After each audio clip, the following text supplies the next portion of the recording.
The wind carried the scent of burning wood, and the distant cries of the wounded. The prairie, once so peaceful under the soft glow of twilight, now trembled with the chaos of war.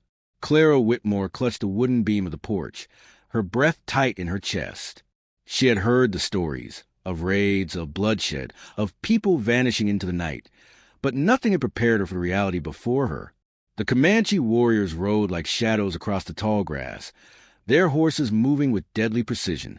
Arrows whistled through the air, sinking into the walls of the homestead with deep, splintering cracks. Shouts of warning from the men barely carried over the rising chaos. Clara's father, Elias Whitmore, stood at the entrance, his rifle firm in his hands, barking orders to the others. "Inside now," he shouted, voice raw with urgency. Margaret Whitmore, her mother, grabbed Clara's arm, pulling her toward the doorway. But Clara resisted. Her younger brother, Samuel, was still outside, fumbling with the family's old shotgun near the barn. He was too small, too inexperienced to fight men who had spent their lives mastering war. Clara tore herself free, sprinting towards Samuel just as a mounted warrior bore down on them. The warrior's face was streaked with red and black paint, his dark eyes locking onto her. With one swift movement, he swung a tomahawk down. Elias fired. The gunshot shattered the air. The warrior fell back, his horse rearing in alarm. Samuel stumbled away, his chest heaving, the shotgun slipping from his hands. Clara yanked him to his feet, dragging him toward the house. Then came the second shot. Clara turned just in time to see her father stagger back, a crimson bloom spreading across his chest. The rifle slipped from his fingers as his knees buckled beneath him. Margaret screamed. Clara felt something inside her break apart as she watched Elias collapse onto the porch, his eyes wide with shock, then pain, then nothing at all. The moment froze, suspended in horror, before the world erupted into movement again. A powerful force seized Clara from behind, jerking her backward. Her cry was muffled by a rough hand over her mouth. She kicked, twisted, fought, but the grip tightened. She barely caught sight of her mother reaching for her before a Comanche warrior shoved Margaret to the ground. Samuel shouted her name, but then the sky spun, the earth vanished beneath her feet, and Clara was thrown onto the back of a horse. The last thing she saw before darkness claimed her was a flickering light of her home burning. The rhythm of the galloping horses pounded against her skull, each jolt reminding her of the nightmare she could not escape. Clara's wrists were bound, the rough fibers of the rope biting into her skin. She lay across the back of a horse, the cold steel of the blade pressed against her side, a warning. Any attempt to escape would be met with swift punishment. She lifted her head slightly, her vision blurry. Around her, more captives rode, some for her town, others she didn't recognize. Most were women and children. The warriors moved with practiced efficiency, their voices low, their eyes ever watchful. Ahead, the leader of the raiding party rode tall. Unlike the others, his face remained expressionless, unreadable. His hair, long and dark, was bound back, revealing sharp features and a scar that ran along his jaw. The way the others glanced at him, how they moved only after he commanded, told Clara everything she needed to know. This was no ordinary warrior. This was Tahuka, the Comanche chief. Hours passed in tense silence, the endless sea of grass stretching in every direction. Clara fought against the waves of exhaustion pulling at her, but the night's terror weighed heavily on her body. The horses slowed as the Comanche village came into view. Torches lined the outskirts, illuminating figures who gathered to greet the returning warriors. Some faces were hardened, others curious. Children peered from behind their mothers' skirts. The sight made Clara's stomach twist. These people had homes, families. They were not the faceless monsters she had been taught to fear. Clara was pulled from a horse and forced forward. Her legs barely held her. She stumbled but refused to fall, straightening her back as she was led toward the center of the village. The captives were divided, some taken to separate huts, others dragged away without explanation. The weight of 100 eyes bore into her. Then, silence. Tahuka stepped forward. The villagers gave him space, their respect evident in the way they moved. He studied Clara with a gaze that was neither cruel nor kind, simply measuring. She met his stare, refusing to cower. If she was to die, she would not do so begging. A voice broke the silence, speaking in Comanche, a warrior at Tauka's side, older, his long braids streaked with gray. Translated into broken English, the chief gives you a choice. Clara frowned. A choice? The translator hesitated before continuing. You live, but you stay. You are to be his wife. The word struck her harder than any blow. A stunned, suffocating silence filled the space between them. Her mind reeled. This had to be some cruel joke, some twisted means of humiliation. Her fingers clenched into fists. She would rather die than be forced into marriage with the man responsible for her father's death, for her home's destruction. Margaret's voice, however, echoed in her mind. Inside now, her mother had fought to save her, just as her father had. Was this what they had died for? To have her stolen away into a life that was not her own? Clara lifted her chin. No, the village murmured. Some warriors exchanged amused glances. Others looked to Tahuka for his reaction. The chief remained still, his expression unreadable. The translator sighed. Then there is war. Clara's breath caught. He gestured toward the captives, frightened settlers who had lost everything. No marriage, no peace. More raids, more die. The weight of the words settled in her bones. The settlers had barely survived the last attack. A war would mean the end of them. Tahuka said something else, his voice low, deliberate. The translator turned back to Clara. He says you are strong. A pause. You choose. The eyes of the village, the warriors, the captives, all rested on her. If she refused, she would not be the only one who suffered. Others would pay the price for her defiance. She closed her eyes, swallowing the bile rising in her throat. There is no choice at all. When she opened them, her voice was steady. I will stay. The air shifted. Some murmured in approval. Others turned away in disinterest. Tahuka gave a single nod, then motioned for her to be taken away. As she was led to a tent on the outskirts of the village, the truth settled over her like a heavy cloak. She had just agreed to become the wife of a man she despised, and there was no turning back. The journey to the Comanche village stretched on to the endless plains, the sky above shifting from the deep purple of dawn to the golden fire of midday. Clara's wrists ached beneath the rough bindings. Her skin rubbed raw against the rope's bite. The rhythm of the horse beneath her was steady, relentless, but she had long since stopped struggling. Her captor, the warrior who had seized her in the raid, rode ahead in silence. His posture was unreadable, his movements effortless as he guided his horse through the tall grass. Unlike some of the others, he had not spoken a word to her. His presence was like a shadow, constant, quiet, unmoved by her fear or fury. She refused to look at him, refused to acknowledge the world shifting around her. If she closed her eyes, she could almost pretend she was back home, sitting at the wooden table with her mother and Samuel, her father's voice rumbling as he told stories of his youth. The illusion lasted only as long as it took for the wind to carry the scent of dust and horse sweat, pulling her back into the brutal truth of her new reality. The Comanche village rose from the land like something that had always been there, a part of the earth itself. The lodges, made from wooden poles and stretched buffalo hides, stood in clusters, smoke curling from their peaks.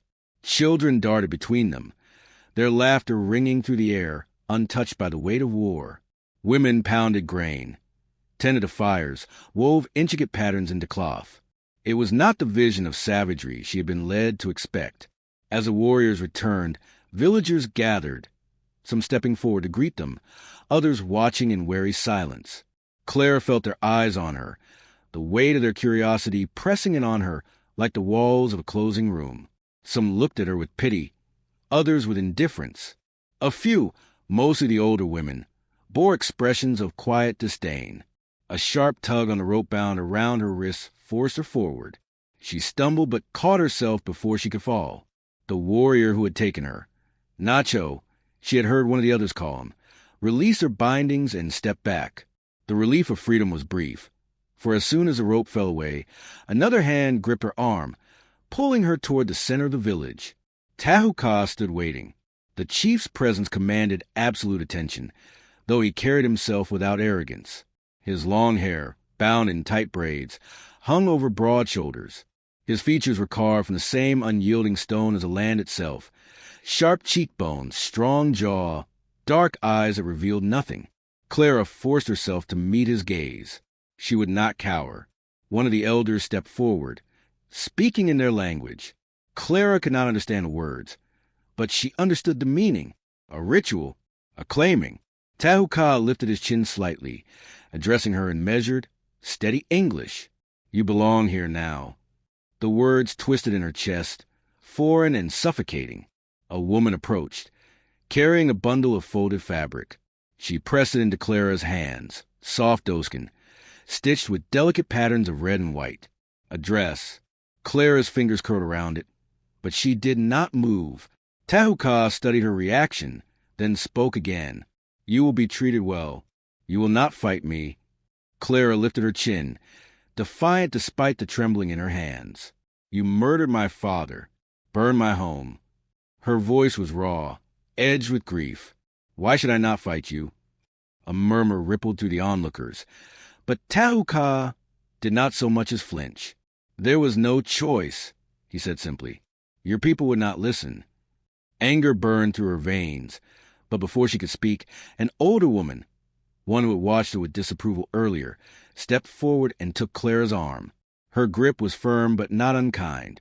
She said something in Comanche, her voice sharp, instructing. Tahuka gave a single nod. You will go with Ayoka, he said. She will teach you. Teach her what? How to be a prisoner. How to be a wife. She wanted to refuse, wanted to scream, wanted to run. But the weight of the village pressing on her, the knowledge that she had no true escape, forced her to move. Ayoka led her away from the crowd, past the rows of lodges, toward a smaller dwelling near the edge of the camp. Inside, the space was warm, the scent of herbs and smoke clinging to the air. Animal hides lined the floor. Bundles of dried plants hung from the wooden beams. It was a home, though not her own. Ayoka motioned for Clara to sit. For a long time, there was silence between them. Then Ayoka spoke, her voice slow, deliberate. You do not understand us. Clara swallowed, still gripping the dress in her hands. I understand that you took everything from me. Ayoka's expression did not change. Your people have taken from us, too. She gestured toward the fabric in Clara's hands. Change. Clara hesitated. Ayoka narrowed her eyes, then stood and turned her back, a silent offering of privacy. The weight of exhaustion, of loss, of the crushing reality she had no control over, finally settled in her bones. With trembling fingers, she changed, peeling away the last remnants of her old life and replacing them with something unfamiliar, something that did not belong to her. When she turned, Ayoka examined her with critical eye, then nodded in approval. You are not Comanche, she said, but you will learn to walk among us. Clara did not respond. That night, she lay beneath a thick buffalo hide, staring at the curved roof of the lodge, listening to the distant sounds of the village, the laughter of children, the crackle of fire, the hushed murmurs of voices speaking a language she did not understand. Somewhere, not far from where she lay, Tahuka slept. The thought sent a shiver through her. She did not know what tomorrow would bring, but she knew one thing with absolute certainty. She would never belong here. The days blurred together, each one a quiet battle between Clara and the world she had been forced into. The Comanche moved with rhythm she did not understand, their lives dictated by the land, by the sky, by forces greater than any one person. At first, she resisted, silent, watchful, determined to hold on to the last scraps of herself. But survival was a cruel teacher, and it did not wait for grief to pass. Ayoka wasted no time in setting her to work. There was no room for idleness in the village, no space for a woman who refused to pull her weight. Clara ground corn until her hands ached, stretched buffalo hides beneath the scorching sun, and carried water from the river until her legs trembled with exhaustion. She learned by observation, by trial and error, by the firm corrections of the women around her. The first time she tried to start a fire, she failed. Her hands shook with frustration as the ember died in the kindling. leaving behind only the sharp scent of burnt wood. She bit the inside of her cheek to keep from crying. Ayoka knelt beside her, relit the fire with practiced ease, and simply said, "Try again." So she did. She learned the ways of the Comanches slowly, reluctantly, how to braid her hair in the style of their women, how to skin a rabbit with careful, precise cuts, how to ride without a saddle, trusting only in the power of the horse beneath her. She did not speak much. Words felt dangerous, as if saying too much would make her captivity real in ways she could not bear. But the more she learned, the more the village's rhythm wove itself into her bones. She hated it for being so effortless, for making her forget, even for a moment, that she did not belong. Tahuka watched her, always from a distance. She avoided him when she could, though it was impossible to erase him from her life completely. He was the sun around which the village turned, the leader whose decisions shaped their fate. When he spoke, the others listened. When he moved, the people followed. He did not demand her submission, nor did he treat her with cruelty.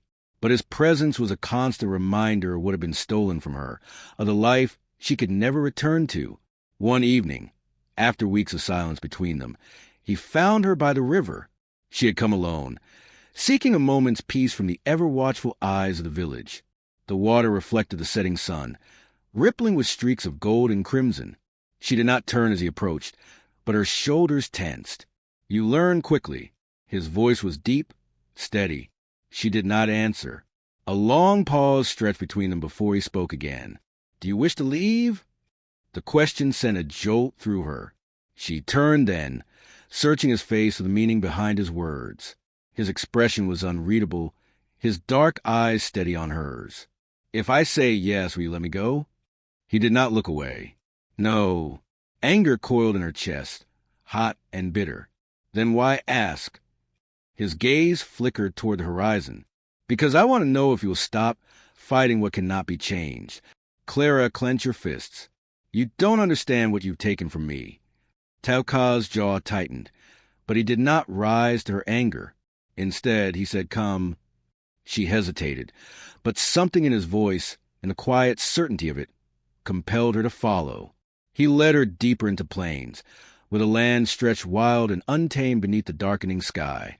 They rode in silence, the steady rhythm of the horses the only sound between them. She wanted to ask where they were going, but pride kept her from speaking. At last, they came to a rise overlooking the vast expanse of prairie. Below, a herd of wild horses moved like a living river, their dark bodies blending into the deep blue of twilight. Tahuka dismounted, motioning for her to do the same. She slid from the horse, wary, watching him closely. "They run free," he said, nodding toward the herd. "No master, no borders." Clara folded her arms, and yet they stay together. He inclined his head slightly, as if pleased by her observation. "They are stronger together. Alone they are prey." She looked away. "What does this have to do with me?" Tahuka turned to face her fully. "You think you are alone. You are not." The words unsettled her more than she wanted to admit. She had spent so long believing she was a stranger here, an outsider walking among enemies. But was that still true? The women who had taught her, the hands that had guided her, the eyes that no longer looked at her with suspicion, were they still enemies? Tahuka studied her for a long moment before he spoke again. "You will not be forced to be my wife." Shock rippled through her, swift and unexpected. "What?" "You stay because you chose to," he said. "Not for me, for them." Clara opened her mouth, then closed it, her thoughts tangled. She had told herself she had no choice, that she had agreed to this fate only to protect others. But somewhere along the way, had that changed? She turned her gaze back to the wild horses, watching them move as one beneath the endless sky. Perhaps she was not as alone as she had believed. The night was unnaturally still, the kind of silence that signaled something waiting just beyond the edges of the firelight. Clara sat outside Ayoka's lodge, absently running a fingertip over the small knife she now carried at her waist. The blade was nothing compared to the weapons the Comanche warriors wielded, but she had earned it, proof that she was no longer just a captive.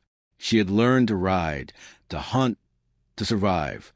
And yet, she still felt caught between two worlds, a shadow of something unfinished. The wind shifted, a whisper of movement, a sound too deliberate to be mistaken for the night animals. Then shouts. The village erupted into chaos. Clara spun toward the noise just as firelight illuminated the first of them. Men on horseback, their faces hidden beneath bandanas, their rifles gleaming in the darkness. They had come like ghosts, slipping past Comanche scouts, bringing death in their wake. Gunfire cracked through the air. A scream, the acrid scent of burning wood. Clara's pulse pounded as she stumbled back into the lodge, her mind scrambling for something, anything, she could do. Ayoka was already moving, grabbing a bough, shoving a small dagger into Clara's hands. "Run," Ayoka ordered. Clara tightened her grip on the blade. "No." The older woman's eyes flickered with something like approval before she rushed out to meet the fight. Clara followed. The village was a war zone. Warriors fought against the raiders in a blur of movement. Comanche bows and lances against long rifles, tomahawks flashing in the firelight. She recognized some of the attackers, men from the settlements, the ones who had always whispered about wiping out the Comanche for good. Then she saw him, Teuka.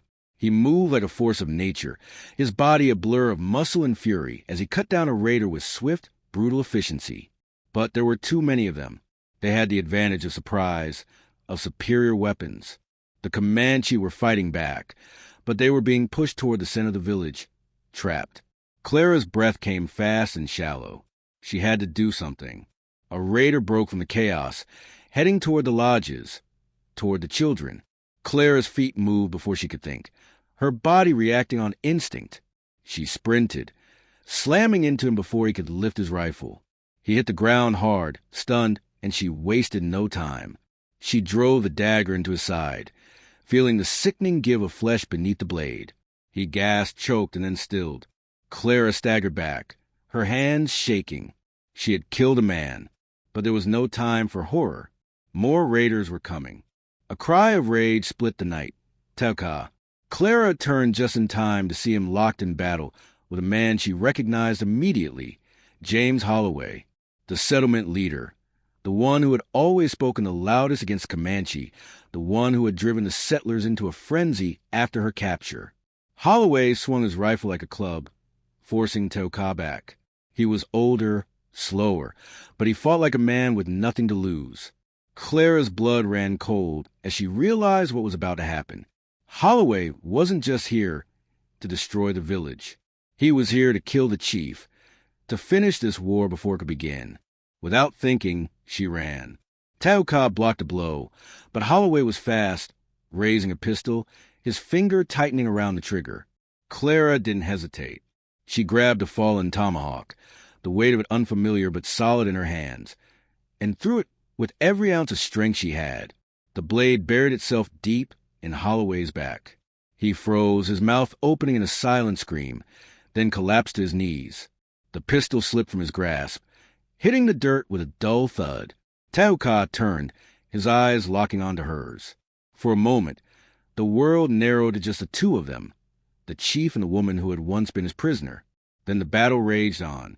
The raiders, leaderless, began to falter. The Comanche warriors pressed forward, turning the tide of the fight. One by one, the settlers fell or fled, their attack collapsing in on itself. The night was still filled with shouts and cries of pain, but the battle was shifting. The village would stand. Clara stood in the aftermath, her breath ragged, her heart pounding so hard it hurt. Her hands were stained with blood, some of it hers, most of it not. She had killed tonight. She had fought for this place, for these people, and it had changed something inside her. Teuka approached, his gaze searching. "You did not have to fight," he said. Clara lifted her chin, meeting his eyes without hesitation. "Yes, I did." His expression remained unreadable, but something flickered there, something she could not name. The sun was rising by the time the last of the raiders had been driven away. The village was wounded but alive. Fire still burned, the scent of blood and smoke thick in the air.